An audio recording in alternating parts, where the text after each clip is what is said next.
tushali wano social media mlilo gatsa platforms nyingi brown skin otaka ku Uganda inspire then kale kachimaleo kechisema Douglas weke S Media Uganda tushagenda maso social media mlilo vibe ku vibe tuba tukola review ebitambudde mu wiki ebikutte wansi na wagulu ku social media twabadde tuyanga twabe ngumi kupapazi engumi nigwa abantu gabalwana nyina ku nigwa bakazi ngate bakyasa omukazi yapi Grace Khan wangamba oyagala omuntu omuvumu nga Grace Khan so wangamba nava katandike kuba Wala chibadde kinjo kya. Chikoche. Newunya n'okwewunya by the way papa yavuddeyo n'agamba abantu abajja kola stand we. Omuntu ne mugenda awantu ne mulwana. Esi kamera zigenda vaawa. Ekitegeeza bava eri nga beeteeseza ntugende tulwanire eri kuba already kamera zaaliwo. Oba kamera basiba papazi. Kitwale bwe tutyo. Naye kyemayi olaba omuntu abeera wali nga agudde kengeza ali mu kizibu stand mujukira sole gye twakola wano eya Grace Khan mukwano byonna byali stand fe twayogera nenge tumanyi kye twogerako byonna akola stand era stand ekola etya emuza oba yagwa yabeerako dista abamanyi bamumanyi tumumanyi nange mumanyi kyali wange naye amazima geetaagisa tabeerangako sta takubangako hit you know takubangako hit Grace Tyler hit anedda mukwano ayinza okuba alina oluyimba olwamuleeta ng'omuyimbi naye talina nti hit nti munnaffe yakubanga Juliana yakuba osobola okirikamu esi n'ogamba ndi star nesi star tannabatuuka ezo stand zonna zaakola stand tetwetaaga namulwako kasiri yabamuddako awo saabafumbo wuuyo no ojja kudda kale nze kambagambe kino nze sigenda kulaba bino bya stand simanya biki kanziremu kye nayogera luli omwana ono femu yamwokya yamutomera katono kididi avuddeyo aclaiminga ng'omwana waali owuwe possibilities weziri kuba gye beegattira tetwaliyo tembo amufaanana webale nnyo nange kyembadde ngenda okuzaako ekintu kino nali manyi nsonga za DNA ezaggwawo baida nga manye phase yaggwawo manyi Uganda erina kye bayita phase basuka ne baleta expert course ne batigisa ezo kati ne baleta DNA bweme ali ku DNA okitegeera kati omwana ono lwaki Grace Khan yagala mutwala mu ddwaliro. That is the first question you should first ask yourself. Okitegeera omwana baba amanyi mbu si waani wakididi mutwale mugundi baproving omwana si wagundi ate batya abasajja abaganda tebabikola bakola bintu bwe batyo zizi oli omuzindalo nkunyemera kintu kamba buli ebintu tubijje mu Grace Khan tubijje mu Prisoma tubiteke mwani bino ebintu birimu obulamu bw'omwana ali wakati tubijje mu Kimbowa by the way seriously we are having a kid bambi nabona biwalinga balwana nze nga n'amaaso gange tegali ku bo gali ku mwana we are doing all that stuff omwana bwali muyina ekitonde kyemu kididi yagambye yabadde tayagala mwana abirabe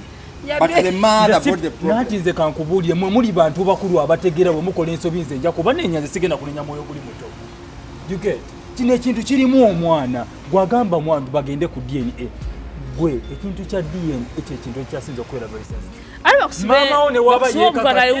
mama one waba yekakasa yakuzala mu kitawo oyo nekiyingira mu tugende ku DNA that suspicion yebeera waawo mu mwenna it's a problem Douglas ekyo musoko mu kifumidde it's a problem itself omwana bamutwale ku DNA mu concluding emambu tugende ku DNA no omuto temugatangako bw'oba n'obaaga enkoko togenda kubeera eno okanyuga ejjambiya bwotyo ogenda sooka kwata nkoko ogirinya ebiwawaatiro ogimanyeko otandika okugisala nekino nakyo bwe kiri temugenda kwatakinga kindi bwe gyo bagende ku DNA. The DNA for now is not called for. It's not called for. Baina soka bonna bonna ne basoka ne bakakana. They sit on the table. Newe banga stand, they are good to go. But stand is the bakola. Omwana, I repeat, omwana anti lesa tebagenda kwa oba kitegeera bonza Grace Khan afaayo okwaffectinga ye nga alina kyayagala ajja kufaayo jjukira kati ku story gye naakafunako Grace Khan alina ebintu byakozesa si ye nedda abantu bonna balina bye bakozesa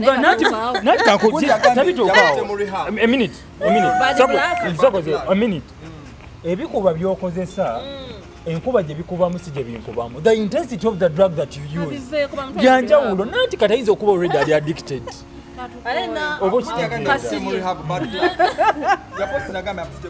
oyogedde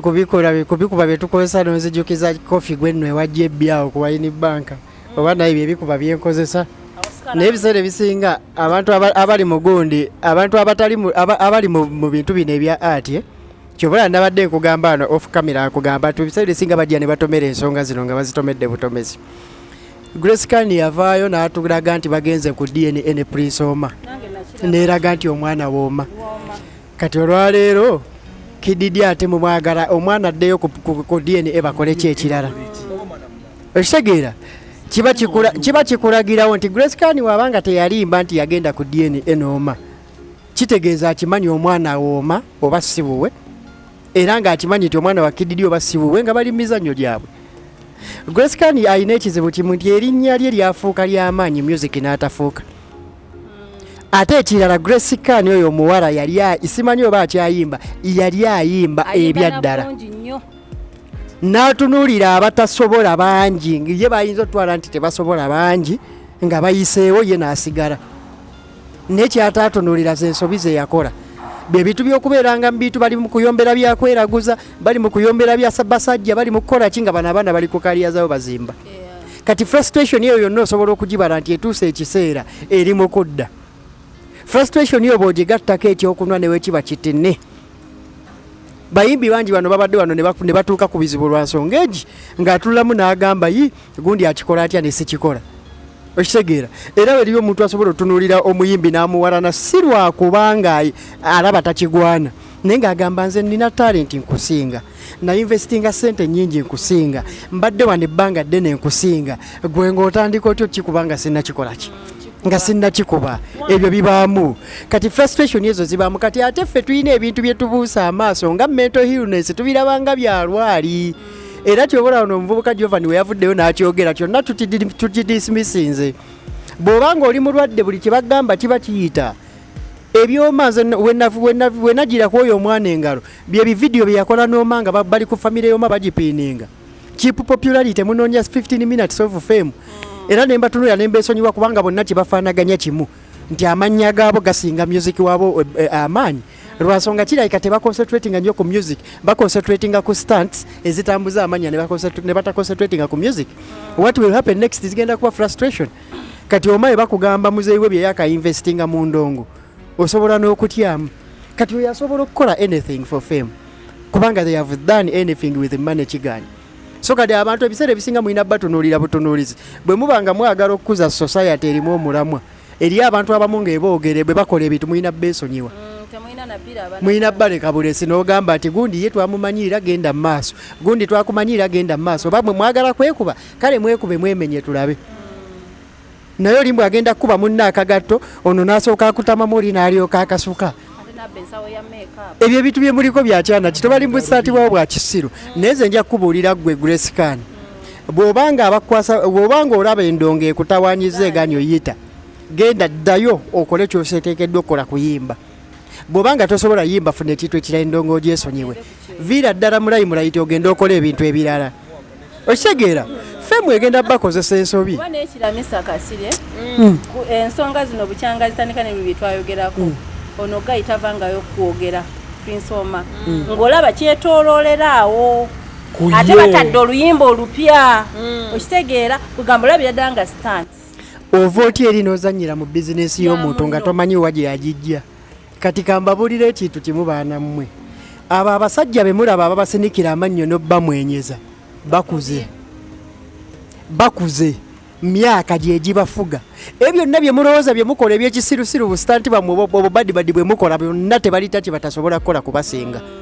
kubanga paka nakati maaka gye baleka ku industry eno ekyabalemi okujjawo lwaki kitegeeza there was something special they were doing. Ebyo byonna bye mukola ajja bitunuulira abirabe bw'ati ajja ayogere n'abawagizi be kubanga akimanyi abawagizi be tebamanyi kituufu kigenda mu maaso naye ng'amanyi ekituufu kye mwadde muli mu kukola.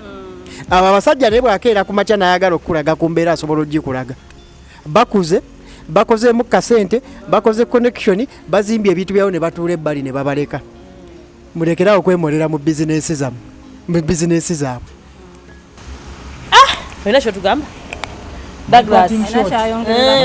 oba nakyo eva nja kuba nakyo especially Grace Khan nze bambi relatives ba Grace Khan baganda be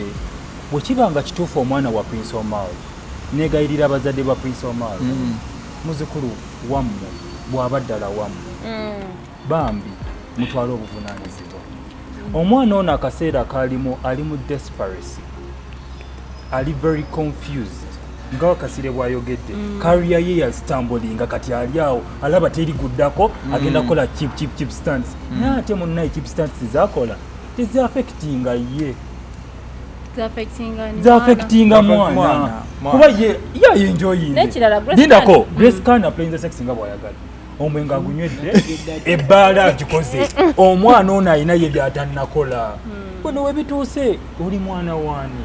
nga bajjayo vidiyo ng'okola ebyo. Grace Khan waliwo vidiyo gyeyakolako ku Spark awo ebimwana ge bibeeko oba si ekyo nja bibaako nenjogera indiscipline yonna omulaba bambi taliiko alina that anxiety ali mu